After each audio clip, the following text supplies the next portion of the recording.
அஸ்ஸலாமு அலைக்கும் and hi everyone. எல்லோரும் எப்படி இருக்கீங்க?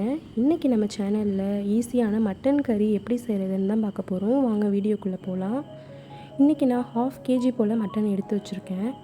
இதுக்கு 1/4 டீஸ்பூன் மஞ்சள்தூள் ஆட் பண்ணிக்கிறேன், 1 டீஸ்பூன் ஜீரகத்தூள், 1 டீஸ்பூன் மிளகுத்தூள் ஆட் பண்ணிக்கிறேன், 1/2 டீஸ்பூன் மல்லித்தூள் ஆட் பண்ணிக்கிறேன். அதுக்கப்புறமா தேவையான அளவு உப்பு ஆட் பண்ணிக்கிட்டு 2 டீஸ்பூன் இஞ்சி பூண்டு விழுது ஆட் பண்ணிக்கிறேன். ஒரு 15 சின்ன வெங்காயம் ஃபைன் பேஸ்ட்டாக அரைச்சி அதையுமே ஆட் பண்ணிக்கிறேன். 1 டம்ளர் தயிர் மிக்சியில் அரைச்சி அதையுமே ஆட் பண்ணிக்கணும். அப்புறம் தேவையான அளவு தண்ணி ஊற்றி 2லேருந்து 3 விசில் வச்சுக்கோங்க.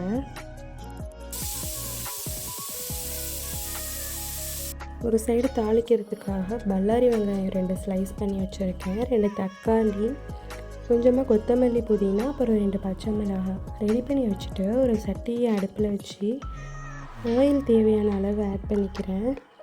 2 பட்டை, 2 ஏலக்காய் ஆட் பண்ணிக்கோங்க. ஸ்லைஸ் பண்ணி வச்சுருக்கோம் இல்லையா, அந்த வெங்காயத்தை நல்லா வதக்கிக்கோங்க.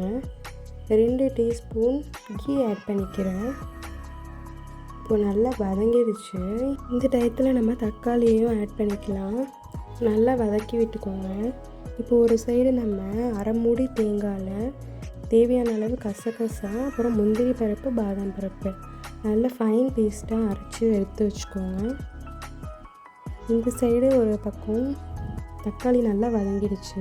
இப்போது கொஞ்சமாக இஞ்சி பூண்டு விழுது ஆட் பண்ணிக்கோங்க. கறி வேக வைக்கிறதுக்கே நம்ம இஞ்சி பூண்டு ஆட் பண்ணியிருக்கோம், ஸோ கொஞ்சமாக ஆட் பண்ணிக்கிட்டால் போதும். இப்போது பச்சை மிளகாய், கொத்தமல்லி, புதினாவை ஆட் பண்ணி நல்லா வதக்கி விட்டுக்கோங்க. நல்லா வதக்கி விட்டுட்டு கொஞ்சமாக மஞ்சள்தூள் ஆட் பண்ணிக்கோங்க. ஒரு டீஸ்பூன் போல் மிளகாத்தூள் ஆட் பண்ணிக்கோங்க. இது கடை மிளகாத்தூள், அதனால் 1 ஸ்பூன் ஆட் பண்ணியிருக்கேன். வீட்டு மிளகாத்தூள்னால் ஒரு 2 ஸ்பூன் ஆட் பண்ணிக்கலாம்.